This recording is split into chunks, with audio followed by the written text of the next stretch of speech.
அடுத்தது நீங்கள்தான் சும்பா நிசும்பா. ஆனால் நீங்கள் எந்த வடிவத்தை அவமானப்படுத்தினீர்களோ அந்த வடிவை எடுத்தே உங்களை அழிப்பேன். முடிந்தால் உங்களை நீங்களே காப்பாற்றிக் கொள்ளுங்கள். இன்றைய இரவு பொழுதுதான் உங்களுக்கு இறுதி இரவாகும். மகாகாளி உங்களை கண்டடைந்து உங்களை வதம் செய்வார். ஓடுங்கள்!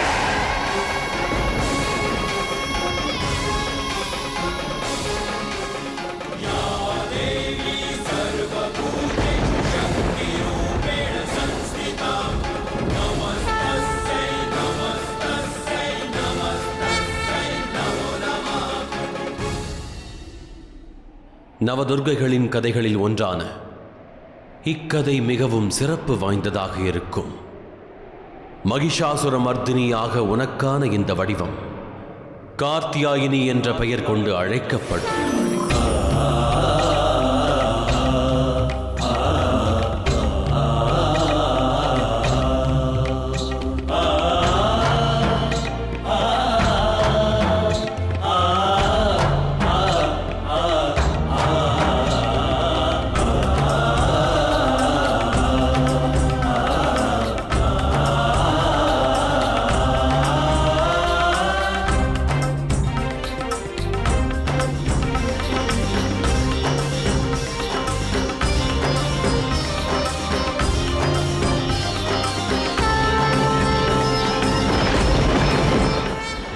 அசுரனின் வதத்தை இங்கு சாமுண்டா புரிந்ததினால் இன்று முதல் இந்த மலை சாமுண்டி மலை என்ற பெயர் கொண்டே அழைக்கப்படும். நான் இங்கு சாமுண்டீஸ்வரி வடிவத்தில் எப்பொழுதும் அருள் பாலிப்பேன். மகிஷாசுர மர்தினியின் பெயரால் இந்த இடம் மகிஷபுரம் என்று அழைக்கப்படும். இவ்வுலகம் இன்று முதல் உன்னை ஜெகதாம்பாள், துர்கா என்று அழைக்கும். மக்களை ஆபத்திலிருந்து காக்கும் கார்த்தியாயனி தேவி நீ.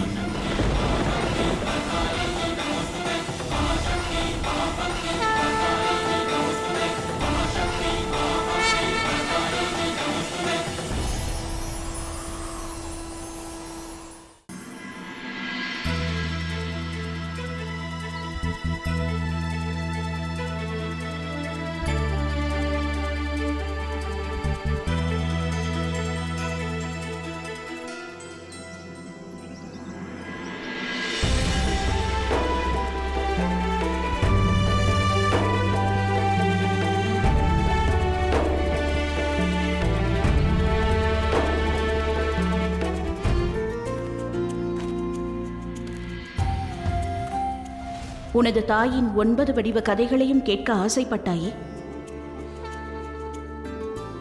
கார்த்தியாயனி கதை வரை அறிந்து கொண்டாய். இனிவரும் கதையில் நீயே சாட்சியாக இருப்பாய்.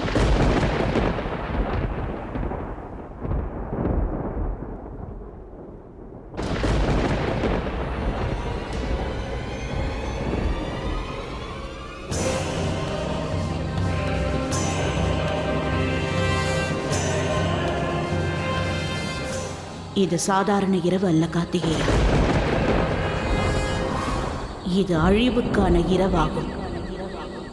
சும்பன் நிசும்பனின் அழிவுக்கான இரவு.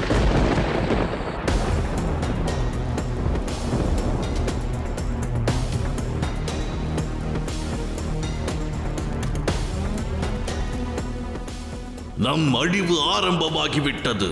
கொன்று விடுவாள், நம்மை கொன்று விடுவாள். அவள் கொல்லத்தான் போகிறாள், நம்மை கொன்றுவிடத்தான் போகிறாள் தமையா. நம் இருவரின் அழிவும் ஆரம்பமாகிவிட்டது தமையா. இல்லை, என்னை எவராலும் கொல்லவே முடியாது.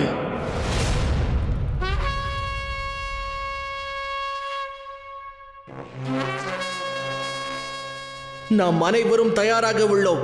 மகா காளி போற்றி போற்றி. நில்லுங்கள்.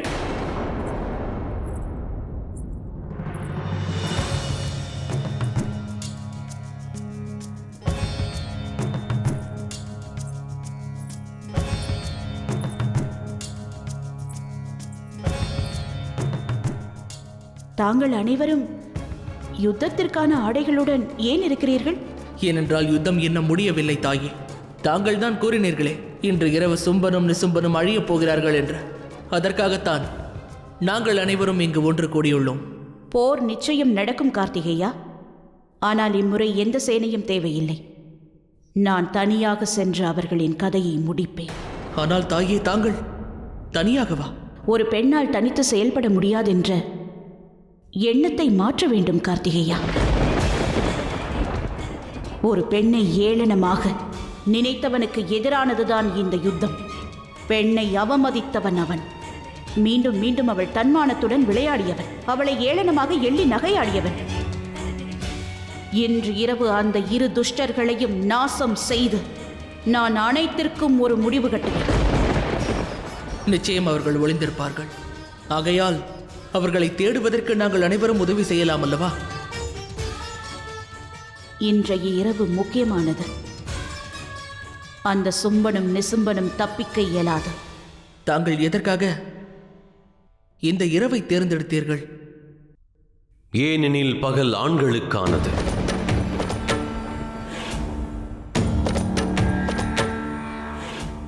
இரவென்பது பெண்களுக்கானது. தீயவர்களை அழிக்க இரவு பெண்களுக்கு சிறந்தது. இருளில் நீ இப்பிரபஞ்சத்தை உணர்ந்திருக்கிறாயா? ஒளியானது இருளின் முன்பு எவ்வளவு சிறியதானது என்பதை நீ உணர்ந்து கொள்வாய். உண்மை அதுவே. இருளை கண்டால் அனைவரும் அச்சம் கொள்வர். ஏனெனில் இருள் பற்றி அவர்கள் அறிந்து கொள்ளவில்லை. ஆனால் மெய் என்னவென்றால் பகல், அதாவது ஒளி, இரவின் மடியிலிருந்தே பிறக்கின்றதாகும். அதன் பின்பு இரவின் மடியிலேயே அவ்வொளி அடக்கம் பெறுகின்றது. இச்சக்கரமானது எப்பொழுதும் சுழன்று கொண்டேதான் இருக்கும். ஆகையால் கார்த்திகேயா, முடிவே ஆரம்பமாகும்.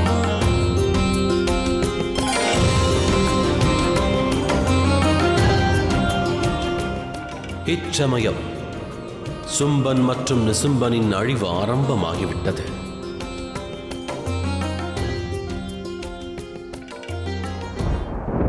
அந்த மகா காளி மகிஷாசூரனை கொல்வதற்கே மார்க்கம் கண்டெடுத்து விட்டாள். நமது அசுரர்களை கொல்வதற்கும் நிச்சயம் ஏதேனும் ஒரு வழியை அவள் வகுத்திருப்பாள்.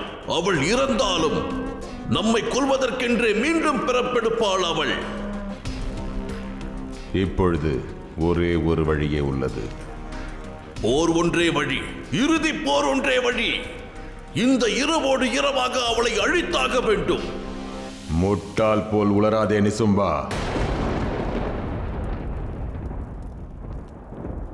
நான் சொல்வதை கவனமாக கேள். போரில் அவளை நம்மால் வெல்ல முடியாது. அதனால் இன்று இரவு மட்டும் இங்கே எங்காவது ஒளிந்து கொள்வோம். போதும், இன்று மட்டும் நாம் அவளது பார்வையில் இருந்து தப்பிவிட்டால் அதன் பிறகு அவள் நமக்கு உயிர் பிச்சை அளித்து விடுவாள். எப்பொழுதும் அவள் நம்மை கொல்ல மாட்டாள். என்னை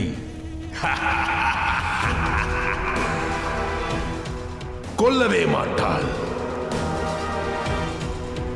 இன்று மட்டும் நாம் அவளிடமிருந்து தப்பிவிட்டால் போதும். உனது வாளுக்கு வேலை அளிக்காதே, உன் மூளைக்கு வேலை அளி. இன்று இரவு தப்பிவிட்டால் அதன் பின் என்னை எவரும் எதுவும் செய்ய இயலாது. அந்த அபலையை என்னையே கூட திருமணம் செய்து கொள்ள வைப்பேன். நான் சொல்வது புரிகிறதா? புரிகிறதா இல்லையா? நிசும்பா, நிசும்பா, நிசும்பா,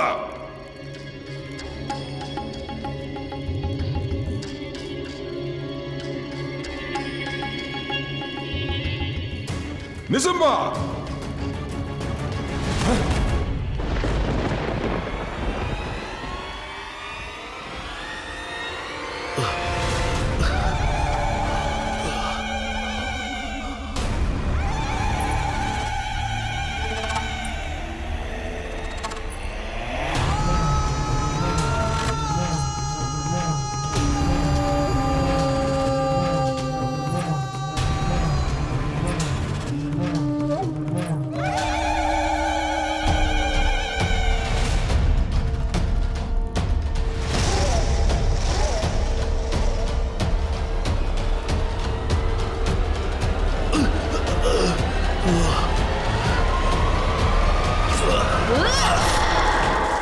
நிசும்பா நிசும்பா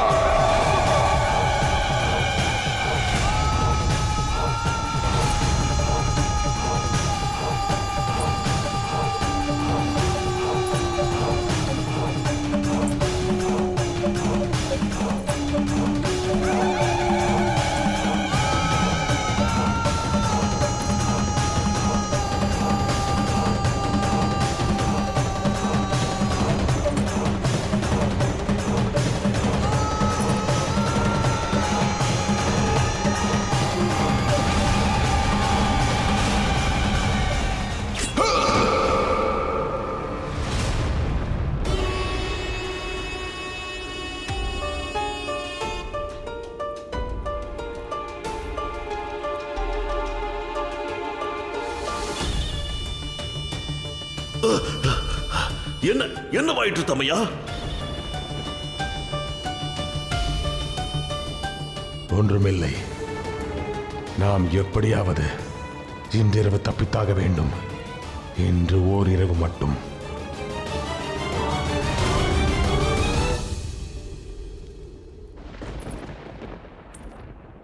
என்னவாயிற்று மகாதேவா? உங்கள் கண்களை பார்க்கும் பொழுது சந்தேகப்படுகிறீர்களா? எங்கு சந்தேகம் உள்ளதோ சங்கரன் அங்கு இருப்பதில்லை பார்வதி.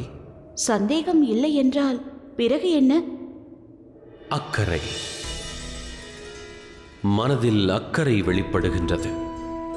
அதிக அக்கறை கொள்வதால் மனம் கவலை கொள்ளும் பார்வதி. மனமானது அதிகம் நேசிப்பவரை பற்றி கவலை கொள்ள வைக்கும். அவரது திறமை, சக்தி அனைத்தையும் பற்றி அறிந்திருந்தும் கூட அறியாமல் அச்சமானது தொற்றிக்கொள்ளும். அப்படி இருந்தால் அந்த பயத்தை கலைந்து விடுங்கள். தங்கள் மனைவி மீது நம்பிக்கை வையுங்கள். நம்பிக்கை கொண்டுள்ளேன், முழுமையான நம்பிக்கை கொண்டுள்ளேன். எனினும் ஒன்றுரைக்க விரும்புகிறேன். உனக்கு என்னுடைய சகாயம் தேவைப்படுமா? தங்கள் சகாயத்தில் தானே நான் வாழ்கிறேன். தங்களுடைய சக்தி மற்றும் தங்களுடைய ஊக்கம்தான் எனக்கு என்னையே உணர்த்தியது. தாங்கள் எனக்கு ஒரு வாக்கு தர வேண்டும். என்ன நிகழ்ந்தாலும் சரி, மகாகாலன் மகாகாளியின் வழியில் வரவே கூடாது. எனது விருப்பத்தை நிறைவேற்றுவீர்களா மகாதேவா?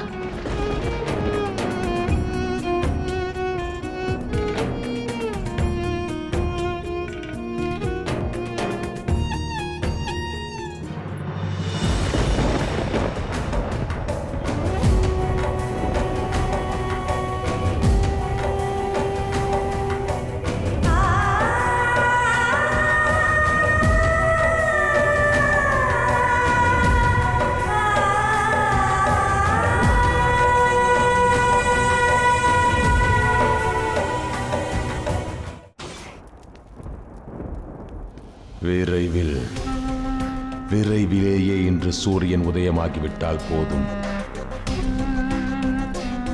இதற்கு முன்னர் சூரிய உதயத்தை இப்படி காண்பதற்கான இச்சை என் மனதில் ஏற்பட்டதே இல்லை. நிசும்பா, என்ன செய்து கொண்டிருக்கிறாய்? அந்த மகா காளியை கொல்வதற்காக நான் ஒரு காலச்சக்கரத்தை உருவாக்குகிறேன். பலிபீடத்தை ஏற்படுத்துகிறேன். இதிலிருந்து அவள் எப்படி தப்புகிறாள் என்று பார்க்கிறேன். முட்டாள்தனமாக செயல்படாதே. இன்று ஓர் இரவு மட்டும் நாம் தப்பிவிட்டால் போதும். ஒளிந்து கொள்வதற்கான வியூகத்தை வகு. தாங்கள் யார் என்பதை மறந்து விட்டீர்கள். ஆனால் நான் மறக்கவில்லை. நான் மாவீரன் சும்பரின் தம்பி என்பதை மறக்கவில்லை. இன்று எது நடந்தாலும் சரி, யுத்தம் புரியாமல் எனது தோல்வியை ஒப்புக்கொள்ள மாட்டேன். நான் இறக்க நேர்ந்தாலும் கூட அந்த மகாகாளிக்கு தக்க பாடத்தை புகட்டுவேன். நீ உயிரை விடுவதை பற்றி பேசிக் கொண்டிருக்கிறாய் முட்டாளே. நான் என்றென்றும் அந்த மகாகாளியை வெற்றி கொள்ளவே விரும்புகிறேன்.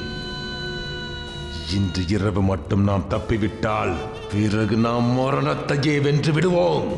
இல்லை தமையா, முட்டாள்தனமாக உளராதே. வா என்னுடன்.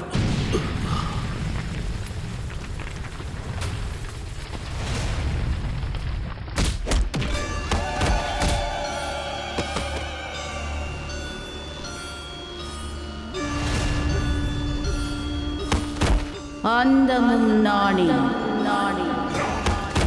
ஆரம்பமும் நானே.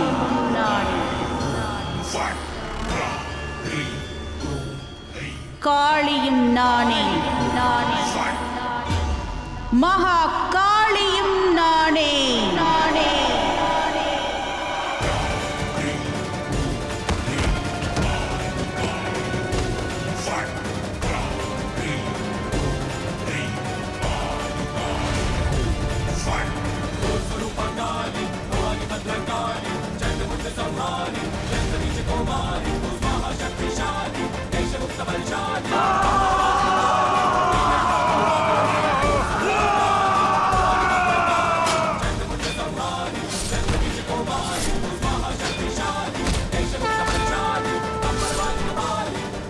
இப்பொழுதும் காலம் இருக்கிறது நிசும்பா, தப்பிவிடலாம் வா.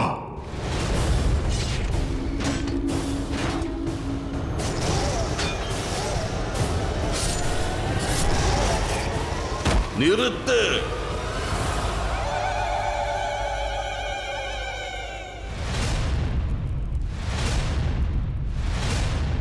உனக்காகத்தான் காத்துக் கொண்டிருந்தேன் மகா காளி.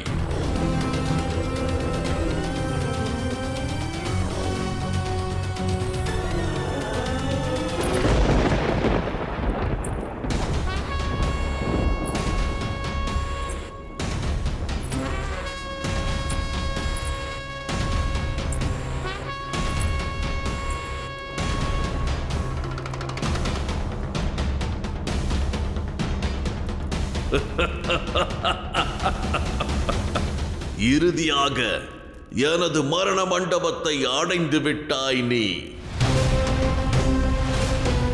எனது மொத்த பலத்தையும் ஒன்று திரட்டி நான் இதை வகுத்துள்ளேன். இன்றுதான் உனது இறுதி நாள் என்று இவ்வுலகிற்கு உணர்த்துவேன். நிசும்பா, சூரியோதயம் வரும் வரை உன் கோபத்தை கட்டுப்படுத்திக் கொள். எனது பேச்சை கேள், வா என்னுடன். தப்பி ஓட மாட்டேன். இக்காளியின் கதையை முடிப்பேன். இந்த இரவிலிருந்து உங்கள் இருவரையும் அந்த சூரியோதயத்தால் கூட காக்க இயலாது. 4 திசையையும் பார்.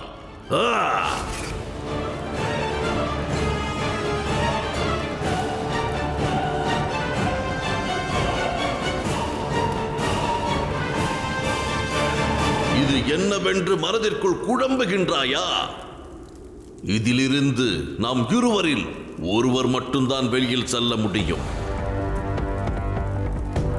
எந்த மாயையும் எந்த சக்தியும் இங்கு ஒன்றும் செய்ய இயலாது. உன்னுள் இருக்கும் பெண்ணானவள் இன்று ஒன்றை உணர்ந்து கொள்வாள். எத்தனை பெரிய சக்தி படைத்திருந்தாலும் ஒரு பெண்ணானவள் ஆணின் முன்பு சிறு புழு போன்றுதான். நீ மிகவும் ஆடிவிட்டாய், மாயையினாலும் ஆயுதங்களினாலும். இப்பொழுது உனது சக்தி என்னவென்று நானும் பார்க்கிறேன். உனது இந்த அகந்தையின் சூரியன் உதயமாகும் முன்பே பஸ்பமாகிவிடும்.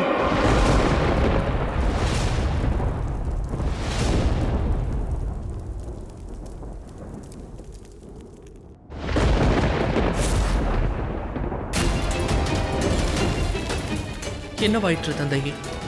சமயம் நெருங்கிவிட்டது முருகா. புறப்பட வேண்டிய சமயம் இது. எங்கே? என்னை கேட்டால் இது செல்வதற்கான நேரம் அல்ல, காத்திருக்கும் நேரம் மகாதேவா.